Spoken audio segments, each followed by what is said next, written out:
A paz do Senhor, estamos aqui mais uma vez para trabalhar, para aprender da história de Jó. Uma história sofrida, mas uma história que tem muito a orientar a mim e a você. Uma história que nos dá direcionamento, uma história que nos ensina a não julgar ninguém. Uma história que foi forte, mas o Senhor o tempo todo estava ali com ele. Se você vai ver pela manhã, bom dia. Se for à tarde, boa tarde. Se for à noite, boa noite. Hoje vamos falar no capítulo 20, do 12 ao 22, onde o tema é Zofá fala para Jó, a maldade vira um veneno amargo. Você sabe que é um amigo. Falar isso para uma pessoa que só tinha dor, tristeza e desgraça na sua vida. Que a maldade vira um veneno amargo. Quer dizer, para a vida de Jó. Aonde Jó era um homem cheio de maldade. Mas as pessoas gostam de tirar suas conclusões erradas, gostam de julgar aquilo que não sabe, que não vê e que não sente. Isso é uma orientação para mim e para você. Ter muito cuidado com essa língua nossa. Amém? O 12 diz: para quem é mau, a maldade é doce. Ela esconde debaixo da língua. Veja, mas a língua também, ela é uma maldade de mentira, de calúnia, de fofoca, de julgamento. E eles aqui estavam achando que era o dono da verdade. Estavam sendo mal. Eles sim estavam sendo mal, mas dizendo que a maldade era de Jó. E fica com ela na boca para sentir bem o seu gosto. Quem estava com ela na boca? Ele julgando o tempo todo, dizendo que cada coisa ele dizia que Jó estava passando por aquela maldade, por aquela situação. Gente, o ser humano, muitas vezes a gente não sabe de nada. Quem vê no escuro sabe tudo. E onisciente, onipresente e onipotente é só nosso Deus. Mas daí a pouco, o estômago, ela vira um veneno amargo. Veja, no estômago de Jó, virou um veneno amargo, que é a sua maldade. Você já pensou? Perder 10 filhos, ficar enfermo, cheio de tumores, se coçando com caco de telha, pendente, né? Porque ficou mendigo. Sofrendo situações, percas irreparáveis, e ouvir uma coisa dessa, de homens que eram amigos. O homem mau vomita a riqueza que rouba, Deus as arranca do seu estômago. Não arranca nem a inferior, né? A que está a exterior, arranca do estômago. Vê? O homem mau vomita riquezas que rouba, Deus arranca do seu estômago. Quer dizer, ele passa fome, né? Deus arranca a riqueza. Quer dizer, Jó era mau. Estava na miséria porque era mau. Ele toma veneno de cobra e esse veneno o mata. Gente, quem tem uns amigos desses não precisa de inimigo. Existem amigos que é bom, mas bem longe. Olha que situação terrível. Como é fácil julgar, né? A Bíblia diz não julgai para não ser julgado, porque com a medida que medir, tu vai ser medido. Olha a coisa séria. Quem é mau não terá o prazer de tomar leite e mel, que corre como rios. Quer dizer, ele não ia ter prazer mais de comer coisas boas, porque era mau. Aqui o tempo todo Zofá está falando que ele era mau. Ele terá de abandonar tudo que ganhou com o seu trabalho e não poderá aproveitar suas riquezas. Quer dizer, ele sabia que Jó era trabalhador.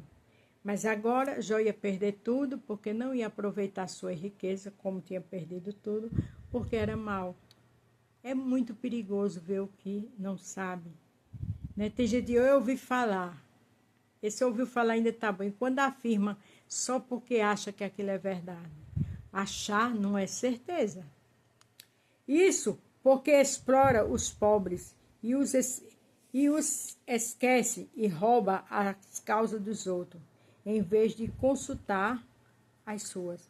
Quer dizer, Jó, em vez de consultar as suas, ele roubava as causas dos outros.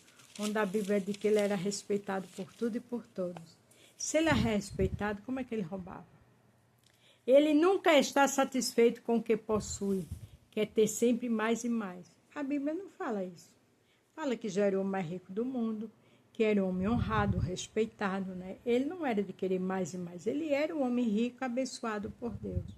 Mas agora, como ele não tinha nada, era a hora de ser crucificado.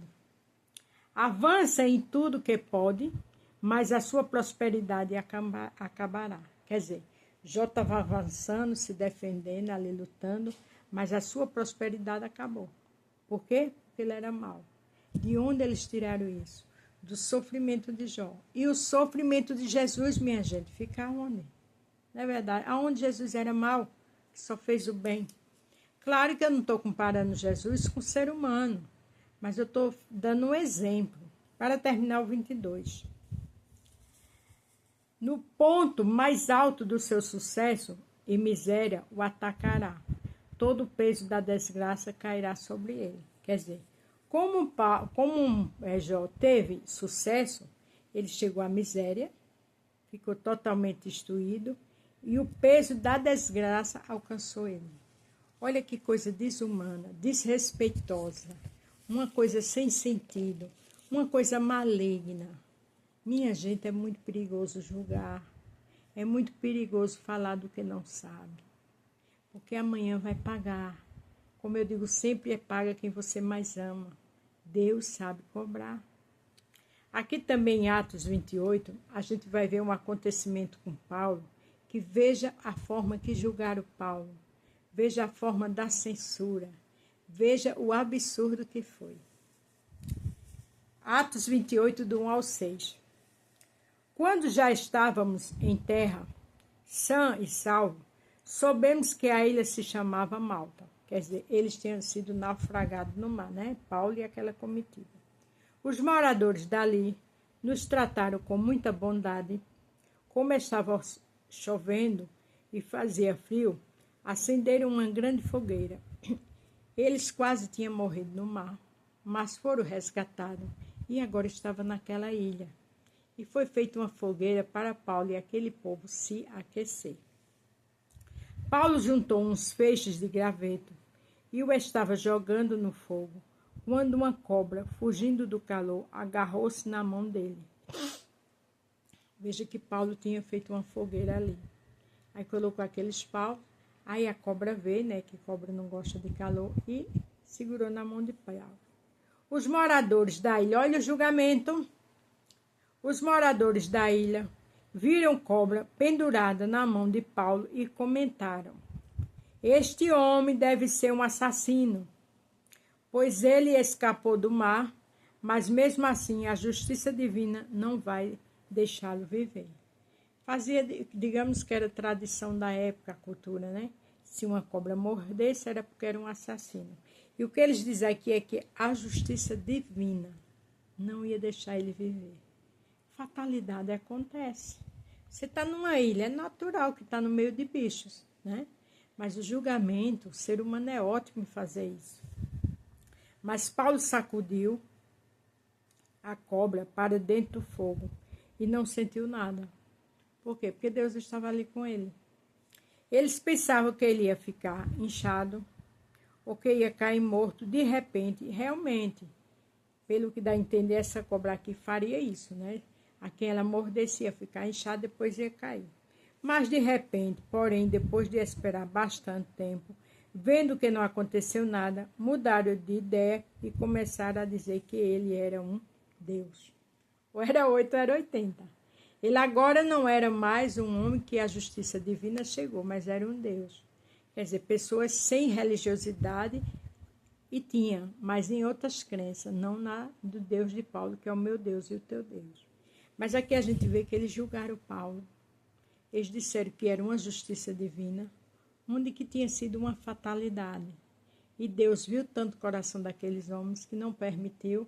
O Espírito de Deus estava com Paulo e não aconteceu nada com Paulo. Gente, não devemos julgar. Devemos fechar a boca, mesmo que a gente não concorde com algumas coisas, ou aos nossos olhos mostre algo, e nem sempre o que a gente vê é o que é. Então vamos fechar a boca, vamos ler mais a Bíblia. E o que cada um resolver, ou tiver enfermo, ou tiver problema financeiro, deixa ele ou ela com Deus. Porque o problema de Jó era Satanás. Mas na hora certa o Senhor ia chegar. E Deus também chega na vida de linguarudo, de caluniador, de mentiroso. Deus chega.